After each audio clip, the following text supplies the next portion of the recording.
Hi, இன்றைக்கி இந்த வீடியோலையும் நியூ வேர்ட்ஸ் பார்ப்போம்.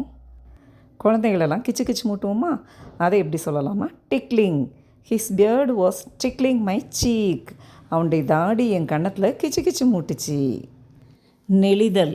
நெளிதல்னால் அதாவது ஒரு இடத்துல உட்கார முடியாமல் டிஸ்கம்ஃபர்ட்டாக ஃபீல் பண்ணிக்கிட்டு அப்படியே நெளிகிறது.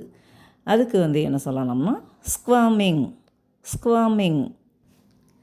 John was squirming about in his seat, eager to leave the meeting.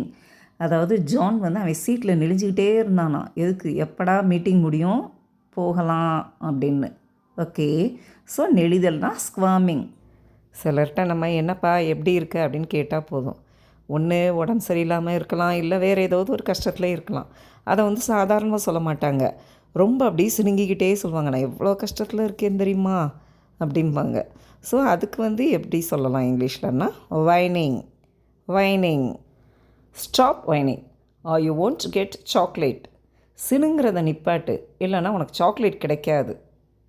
இதை நம்ம குழந்தைங்கிட்ட வீட்டில் சொல்லுவோம். Is it?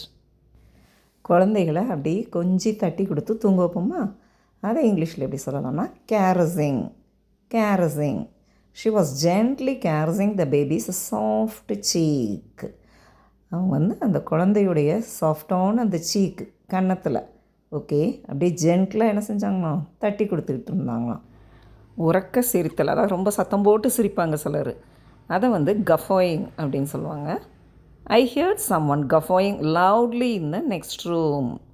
அடுத்த ரூமில் யாரோ ரொம்ப சத்தம் போட்டு சிரிக்கிறது எனக்கு கேட்டுச்சு. ஸோ உறக்க சிரிக்கிறது கஃபாயிங். ஓகே வியர்ஸ், இன்றைக்கி பார்த்த வேர்ட்ஸையுமே நீங்கள் உங்கள் டே டு டே லைஃப்பில் யூஸ் பண்ணுங்கள். And speak English confidently.